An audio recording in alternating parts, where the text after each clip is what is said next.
Nous allons, si vous le voulez bien, ensemble, ce matin, réfléchir. Heureux l'homme qui réfléchit sur les choses, dit le livre des Proverbes. Et nous l'avons déjà souvent signalé, mais il faut le redire, c'est ce qui manque à notre époque. On ne réfléchit plus sur les choses en profondeur. Et Dieu, pourtant, veut que nous réfléchissions.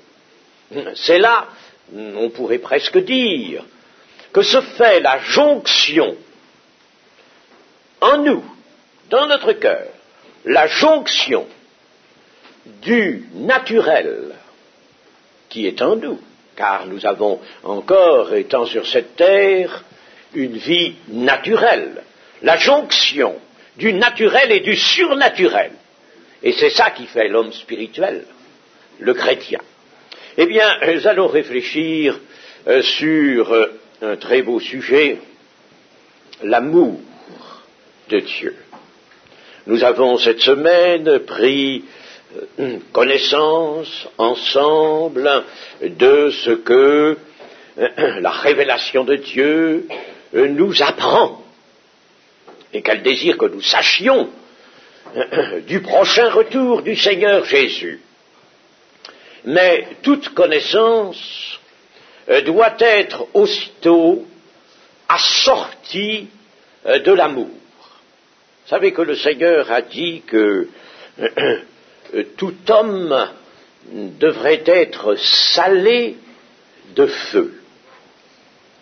C'est étonnant cette formule, n'est-ce pas, du Seigneur Jésus, salé de feu. Que voulait-il dire? Eh bien, tout simplement que les sacrifices que l'on offrait sous l'empire de la loi de Moïse, les victimes sacrifiées, devaient être salées. C'était le signe de l'alliance.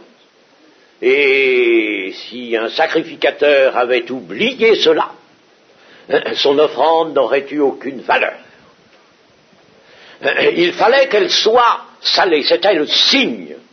Et dans la nouvelle alliance, nous qui offrons à Dieu des victimes spirituelles, nos vies sont offertes à Dieu.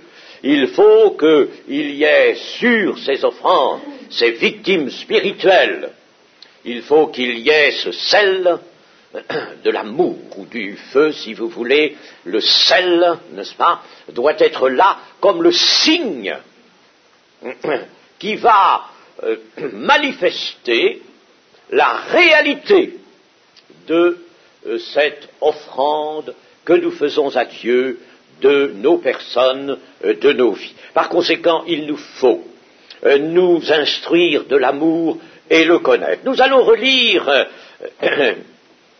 deux textes.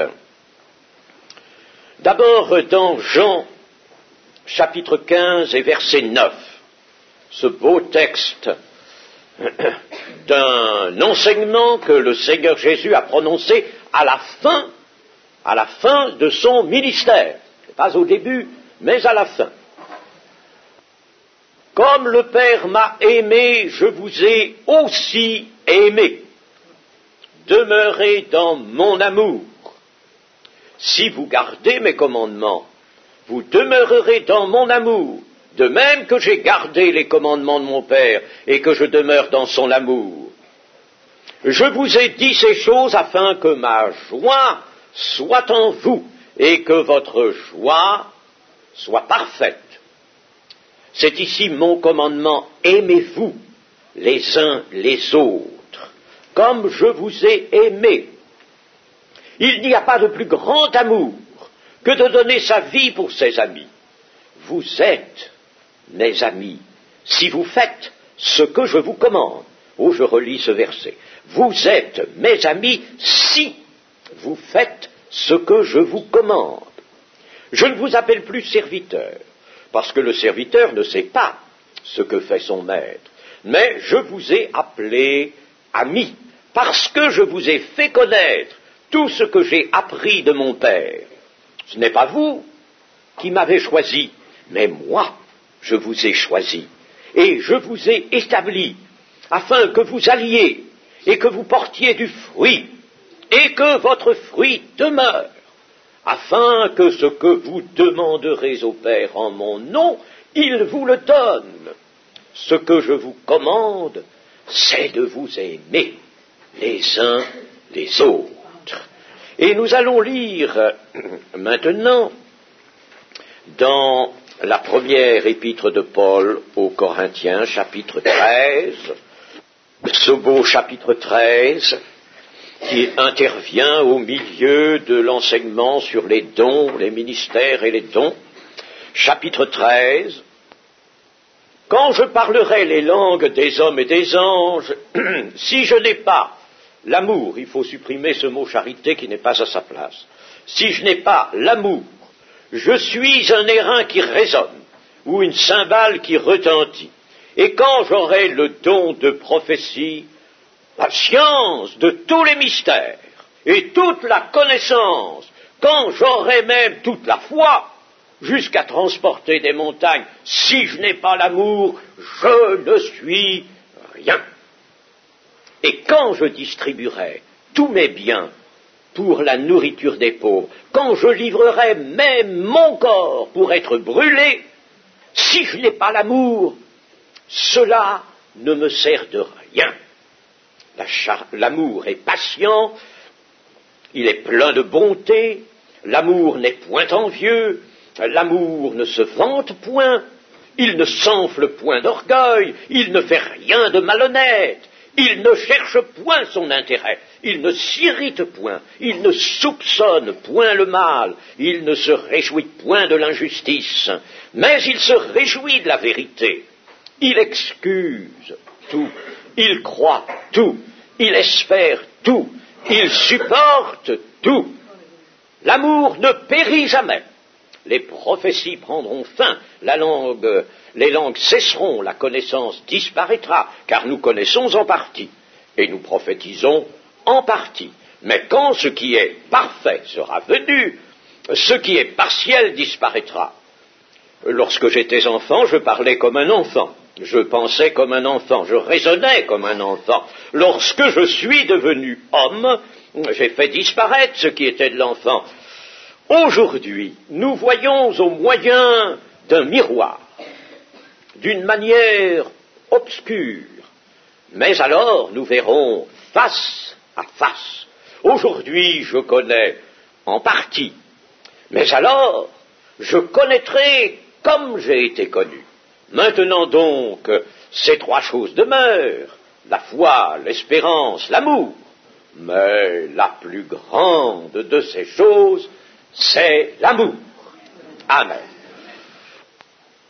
Eh bien, ce que je voudrais ce matin,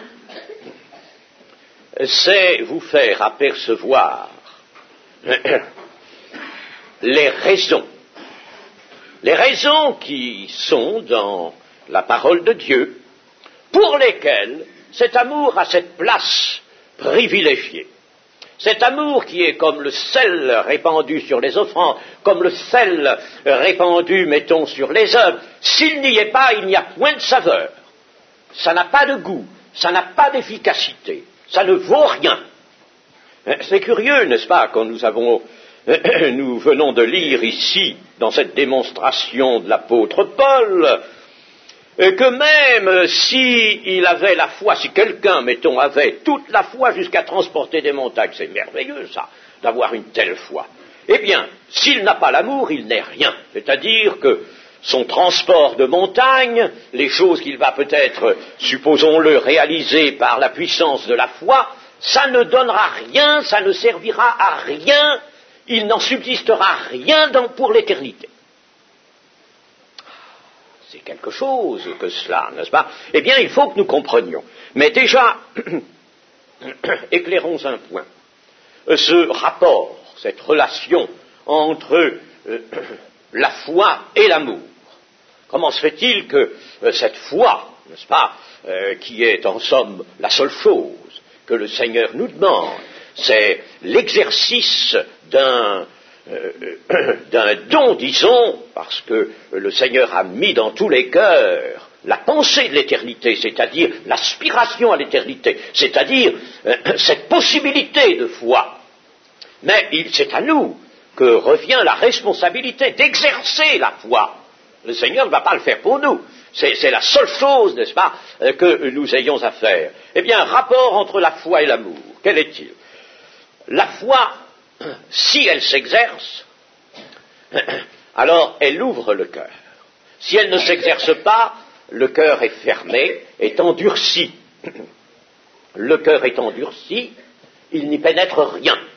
Et par conséquent, ce cœur ne peut pas avoir d'amour, parce que l'amour est versé par le Saint-Esprit dans les cœurs. Mais si le cœur est fermé, il n'y en aura pas. Et si au contraire la foi est grande, n'est-ce pas, et si cette foi éclairée désire l'amour, il faut que nous le désirions, alors là le Saint-Esprit le versera, mais à condition aussi que notre foi s'emploie à accomplir les commandements, mettre en pratique les commandements du Seigneur, la parole de Dieu. Eh bien, nous allons éclairer tout cela ce matin.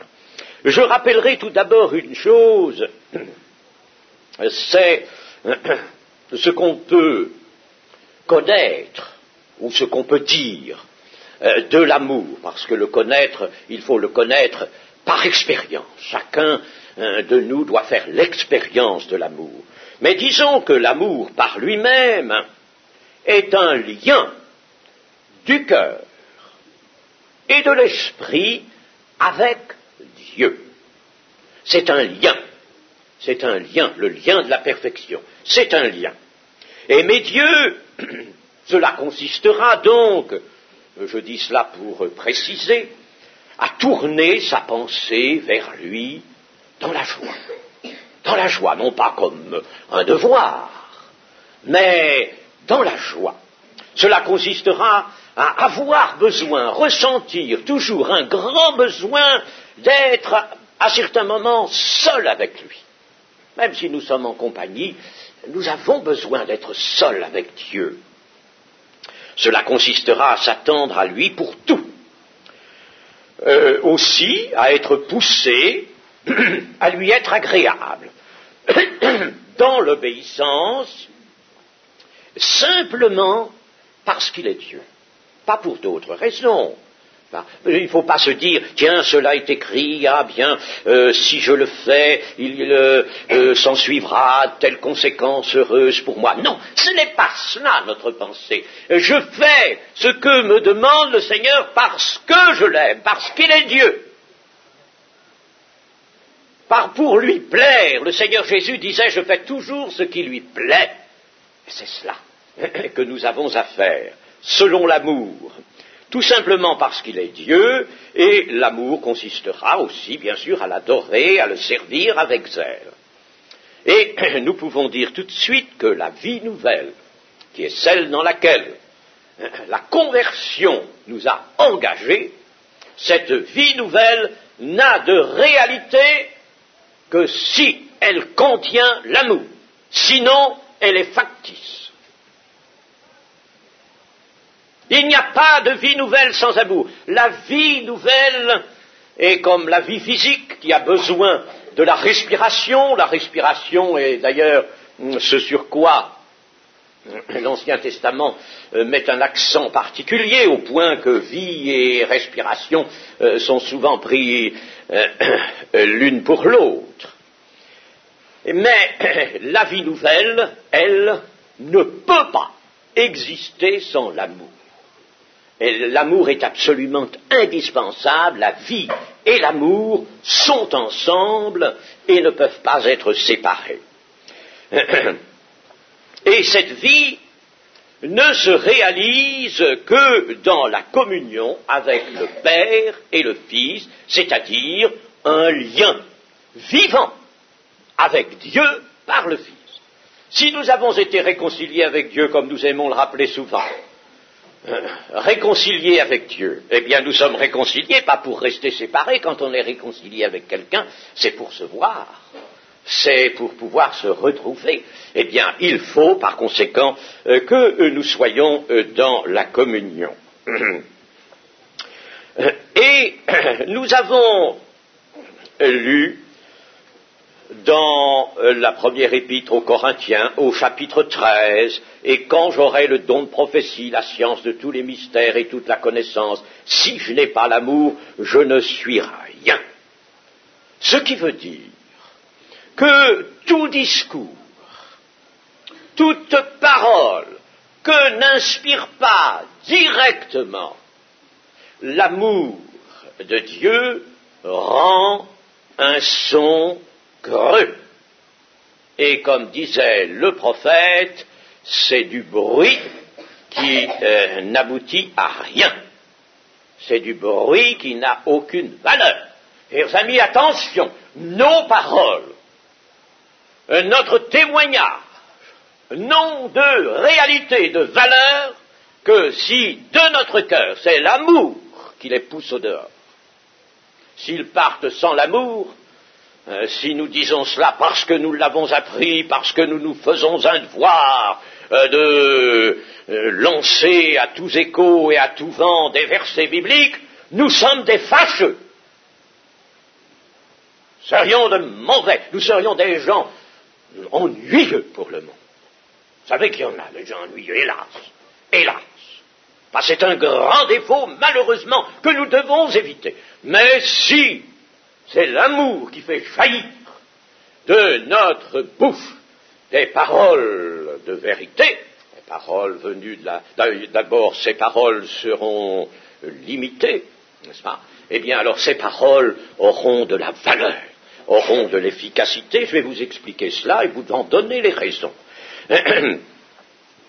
Aucun savoir ne peut s'appeler vérité quand j'aurai le don de prophétie, la science de tous les mystères et toute la connaissance. Aucun savoir, aucun, ne pourra s'appeler vérité, ne pourra même s'approcher de ce qui se nomme vérité dans la révélation de Dieu, en dehors de la relation d'amour avec Dieu. Car la vérité, ce n'est pas autre chose que la vie même de Dieu, la vie de Christ.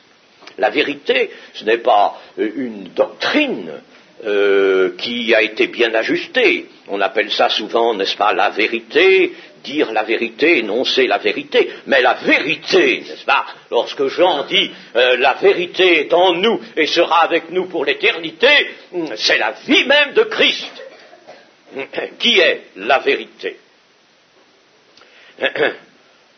Ainsi, la foi, sans l'amour, Paul suppose, n'est-ce pas, cela, la foi sans l'amour. En réalité, s'il y a une grande foi, nécessairement, cette foi désirera l'amour, cette foi s'ouvrira à l'amour, et l'amour viendra, puisque l'amour vient de Dieu, il n'est pas de conception humaine, il vient de Dieu. Eh bien, la foi sans l'amour ne permet rien, elle aboutit à la glorification de l'intelligence humaine et de l'homme et de la chair, tout simplement. Elle est la recherche d'une action peut-être surnaturelle qui ne peut avoir aucune efficacité, dont il ne proviendra aucun profit, elle est une illusion. Par conséquent, la foi qui discute, la foi qui aime à s'en tenir à la spéculation sur des principes, des choses révélées, sur telle et telle philosophie, cette foi-là est vaine, absolument vaine, mes amis. D'ailleurs, elle n'ira pas loin sans déformer la parole de Dieu. Mais nous avons lu dans 1 Corinthiens 13 et au verset 8, nous avons lu ceci: l'amour ne périt jamais. L'amour ne périt jamais. C'est donc lui qui va rendre toute œuvre solide pour l'éternité. C'est l'amour qui va rendre toute œuvre solide, durable pour l'éternité. Je vous rappelle ce qu'a dit le Seigneur, écoutez cela: travaillez, non pour la nourriture qui périt, mais pour celle qui subsiste pour la vie éternelle, et que le Fils de l'homme vous donnera cette nourriture. le Fils de l'homme vous donnera, car c'est lui que le Père, que Dieu a marqué de son sceau. Travaillez pour ce qui subsiste jusqu'en vie éternelle. Et tout à l'heure, dans Jean aussi, cela était au chapitre 6 de Jean, mais au chapitre 15 de Jean, tout à l'heure, nous avons lu ceci: je vous ai établi afin que vous alliez et que vous portiez du fruit. Mais quel fruit? Et que votre fruit demeure, que votre fruit reste, que ce soit le fruit qui franchit la durée des temps et se retrouve en vie éternelle. L'amour ne périt jamais. Voilà pourquoi les œuvres de la foi, le témoignage, le ministère qu'exercent certains hommes qui ont été appelés à cela, sont rendus efficaces jusqu'à demeurer jusqu'en vie éternelle. Et toutes les œuvres de la vie chrétienne, de tout chrétien, toute œuvre de tout chrétien va subsister jusqu'en vie éternelle si ces œuvres sont faites par la foi, bien sûr, comme produit de la foi, mais aussi selon l'amour, avec l'amour. Eh bien, pourquoi en est-il ainsi? C'est ce que je voudrais vous expliquer. Oh, très simplement, vous allez comprendre pourquoi il en est ainsi. Pourquoi l'amour de Dieu, qui est versé dans les cœurs des croyants, a cette efficacité, rend tout efficace, rend tout valable et permet à toute œuvre d'être valable pour l'éternité. Eh bien, il y a plusieurs considérations à voir. Je vais vous les présenter l'une après l'autre. Disons d'abord ceci, c'est que lorsqu'un chrétien, un croyant, un enfant de Dieu, est dans l'amour, eh bien, que va-t-il faire? Il va nécessairement s'offrir lui-même. Dans l'amour, l'homme spirituel s'offre lui-même. L'amour le pousse à s'offrir. N'est-ce pas vrai? N'est-ce pas? Voyez-vous, il ne va pas faire quelque chose parce qu'il est commandé pour faire cela, parce que sa doctrine, sa ligne de conduite est de faire cela. Non, il va s'offrir.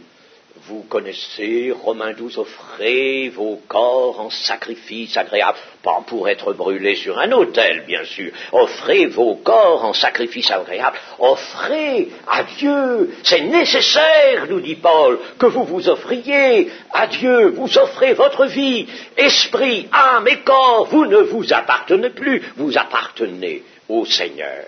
Donc, l'homme spirituel s'offre à lui-même. Nous avons de cela quelques versets qui nous en avertissent dans la première épître de Jean, chapitre 3, et au verset 14. Nous savons que nous sommes passés de la mort à la vie parce que nous aimons les frères. Celui qui n'aime pas demeure dans la mort. C'est terrible cela. Celui qui n'aime pas demeure dans la mort. Chers amis, est-ce que nous sommes l'Église de Jésus-Christ pour demeurer dans la mort? C'est terrible cela.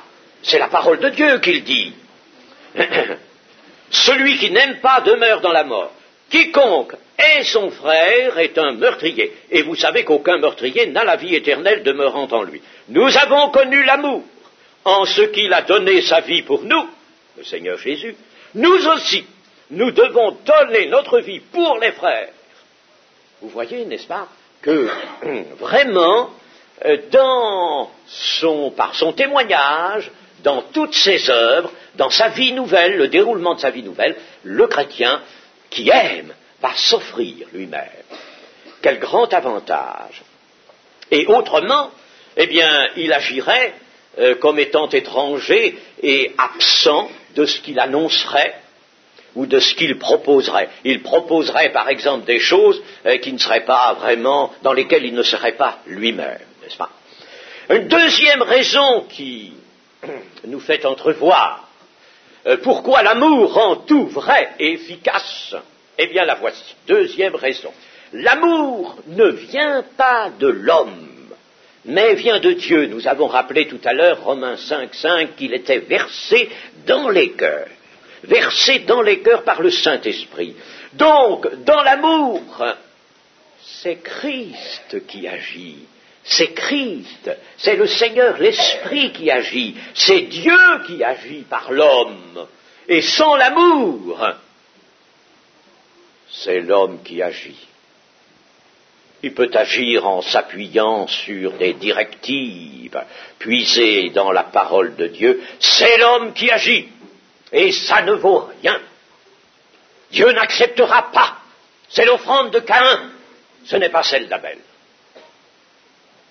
Ah, chers amis, vous voyez, n'est-ce pas, ce que l'amour vient faire. L'amour, véritablement, qui, lui, vient dans les cœurs, est apporté par l'Esprit, et l'Esprit, c'est le Seigneur. Eh bien, dans l'amour, donc, je répète, c'est Dieu qui agit par l'homme, dans l'homme.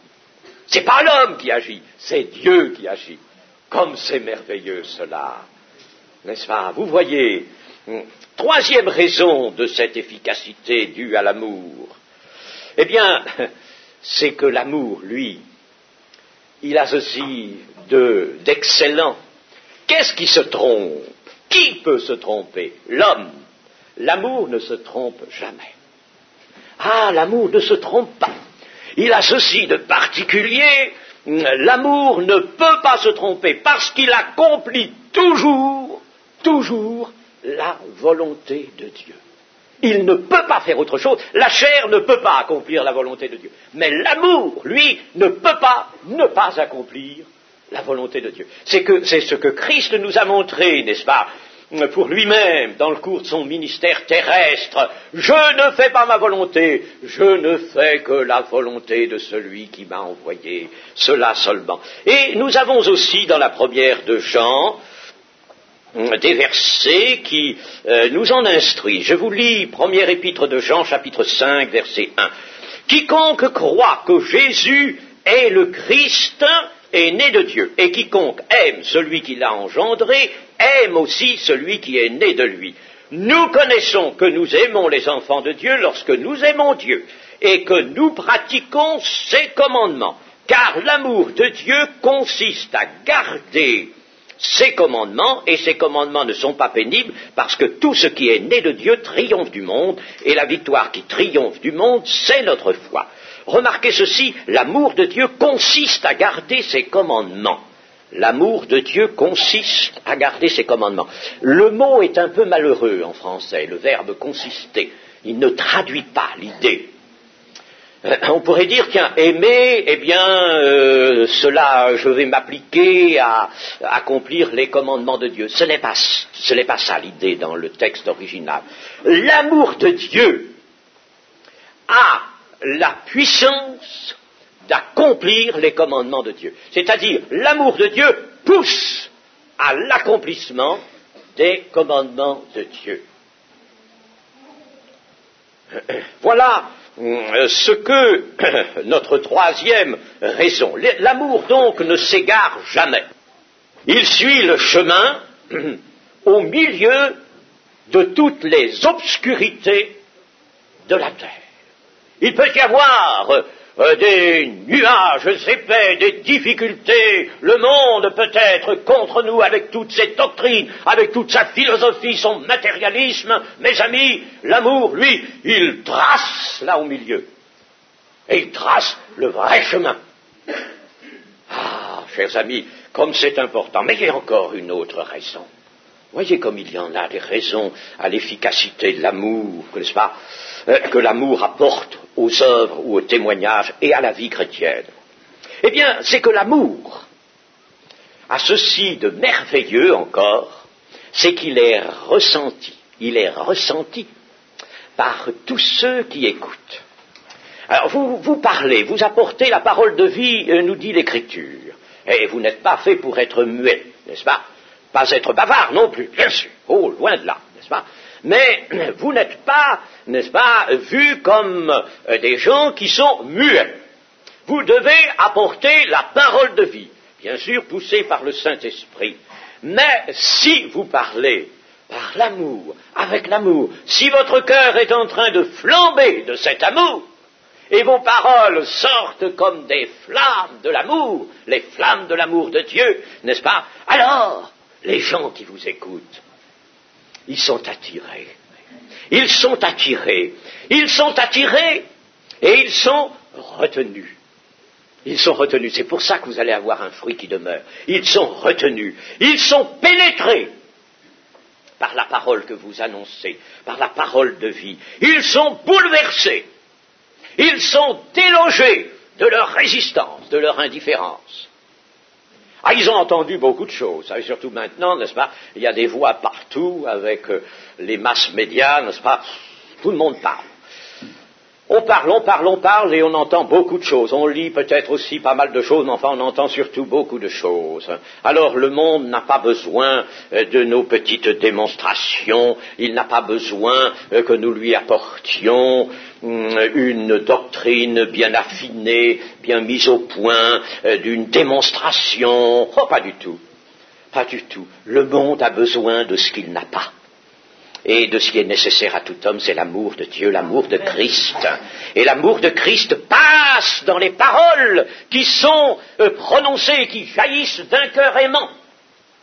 Un cœur aimant. Ces paroles-là ont une force terrible. Et je l'ai vu en expérience, je ne peux pas vous raconter tout cela, mais l'expérience me l'a bien montré, je l'ai vu en expérience, j'ai vu que l'amour avait véritablement comme des effluves, n'est-ce pas? Car l'amour est surnaturel, mes amis, il est surnaturel, c'est pas étonnant qu'il apporte une puissance invincible, il est surnaturel. L'amour ira dans toutes les plaies de l'humanité. Elles sont nombreuses, elles sont grandes, elles sont terribles, elles sont quelquefois atroces.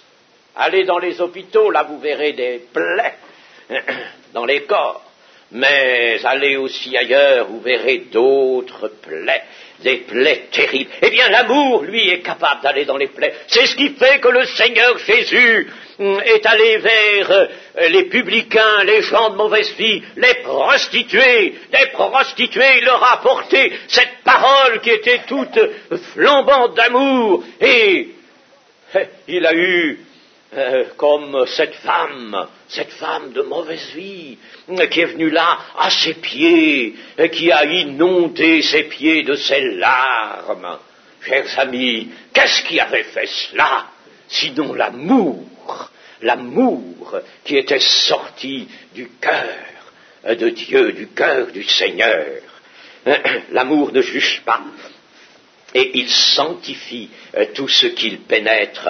Et l'amour, dans votre contact, car vous voulez avoir du contact, bien sûr, avec les gens qui vous entourent. Vous savez bien que vous êtes pressés d'annoncer Christ. Eh bien, lorsque vous aurez des contacts avec des personnes de votre entourage, alors si vous aimez, votre amour va se trouver en plein choc avec le péché de ces gens. Vous allez rencontrer des pécheurs, bien sûr. Ce n'est pas des anges à qui vous allez annoncer l'évangile, c'est à des pécheurs. Et vous allez ne pas les juger. C'est ça que veut dire Paul. Vous n'allez pas les juger. Vous n'annoncez pas l'évangile pour juger. Le Seigneur n'est pas venu pour juger, mais pour sauver. Alors, vous allez vous rencontrer avec le péché. Vous allez peut-être même, par vos paroles, voir se produire ce que l'Écriture nous annonce, faire abonder le péché. Vous allez voir peut-être les autres mentir, peut-être vouloir se disculper. Vous allez faire abonder le péché, mais vous allez le faire paraître à la lumière. Et alors, c'est là que la miséricorde de Dieu va faire son œuvre. tout ce qui paraît à la lumière est sanctifié. Le péché va être pardonné, absous.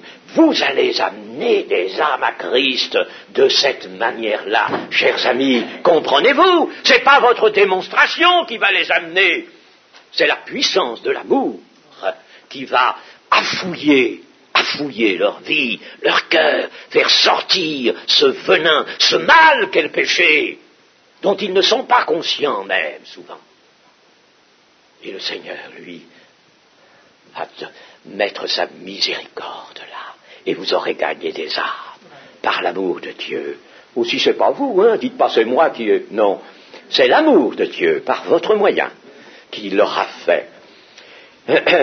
Et je dirais encore ceci, c'est que pour sauver les âmes, il faut les amener à connaître Christ, c'est-à-dire les amener dans un lien vivant, un lien de communion, un lien réel avec Christ, les faire entrer dans la communion.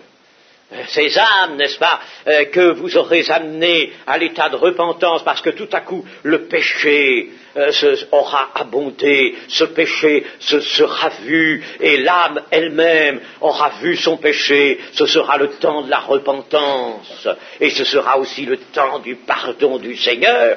Et alors, là, qu'avez-vous à faire? Les amener dans la communion avec le Seigneur Jésus. Et enfin, nous dirons que l'amour porte tout à la perfection, car il est le lien de la perfection.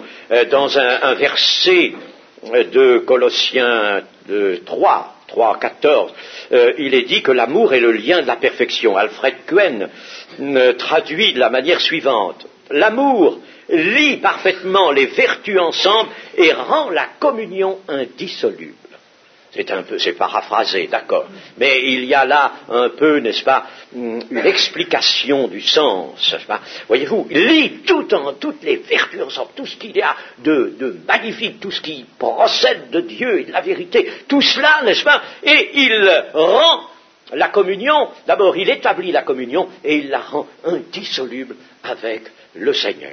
Eh bien, chers amis, est-ce que nous n'avons pas fait ce matin un bilan très intéressant, un bilan véritablement magnifique de toute l'œuvre qui peut se faire par le moyen de l'amour? Et disons, nous qui sommes des enfants de Dieu, nous qui voudrions aller de progrès en progrès, qui voudrions servir le Seigneur, toujours plus, toujours mieux, avec plus d'efficacité. Nous qui, quelquefois, sommes un peu chagrins et disons « Ah, les temps sont durs, vraiment c'est dur maintenant, on n'arrive pas, c'est dur, c'est dur. » Mais l'amour, lui, il ne craint pas le terrain dur. L'amour ne craint pas le terrain dur. Il est fait pour percer le terrain dur. Chers amis, quand je vois que Dieu a donné, par exemple, à certains insectes, une sorte de vrille pour percer le bois le plus dur, à des insectes, des petites vrilles là qui percent le bois, alors vous croyez qu'il n'a pas donné à son amour qui est le lien de la perfection, son amour qui remplira le royaume de Dieu, vous croyez qu'il ne lui a pas donné toute la puissance, la force, mais c'est lui qui rend les œuvres vraiment surnaturelles, les œuvres fortes. Alors, chers amis, ne dites plus que le terrain est dur. Mettez-vous aux pieds du Seigneur et dites-lui, Seigneur, ton amour, remplis-moi de ton amour. Seigneur, verse en moi, flot ton amour, et que dans l'humilité, avec la connaissance que tu me donnes, et de laquelle je ne ferai rien d'autre que de l'énoncer par l'amour, que je puisse véritablement appeler des âmes pour toi, attirer des âmes à Christ, et te les amener pour que tu les scelles de ton sceau et que tu leur donnes les grâces du salut. Voilà, chers amis, ce qu'il faut faire. Est-ce que vous le voulez, cela? Il n'y a pas d'autre progrès possible dans l'Église que de cette manière. Ne discutons plus, chers amis. Quand nous discutons ou quand nous voulons raisonner sur la parole de Dieu, savez-vous ce que nous faisons? Nous faisons apparaître des idoles, des faux dieux. Nos raisonnements sont des idoles. Pas autre chose que ça. Des idoles. Prenons la parole de Dieu, elle est de Dieu. Nous aimons sa parole. Nous la respectons. Et l'amour nous le fera comprendre. Savez-vous que l'amour nous fait comprendre tout? Parce que le Seigneur Jésus, un jour, a frémi lorsque il a fait monter vers son Père cette prière. Je te loue, Père, de ce que tu as caché ces choses aux sages et aux intelligents. Je te loue, Père, de ce que tu l'as voulu ainsi et de ce que tu les as révélés aux petits enfants. Ah, chers amis, voilà qui est grand, voilà qui est beau, voilà ce qu'il faut savoir, se livrer tout entier à l'amour de Dieu, donner à notre foi sa pleine aisance, son plein développement, et par la foi saisir tout ce que le Seigneur nous a révélé et marcher avec confiance. L'amour fera le travail de celui dont il provient, c'est-à-dire du Dieu vivant et vrai. Que son nom soit béni. Amen. Seigneur, notre Dieu, notre bon Père céleste, nous voulons te bénir pour ton grand amour. Nous comprenons, ô notre Dieu, que cet amour, nous ne l'avons pas, et nous ne pouvons l'avoir que si tu en remplis notre cœur, que si tu nous le donnes, Seigneur, que si tu le mets là, à notre disposition, pour que nous puissions l'utiliser. Ô Seigneur Dieu Tout-Puissant, que nos cœurs en soient remplis et pénétrés, et toutes choses seront alors conformes à ta volonté. Nous accomplirons ta volonté qui est sainte et bonne pour nous. Au nom de Jésus. Amen.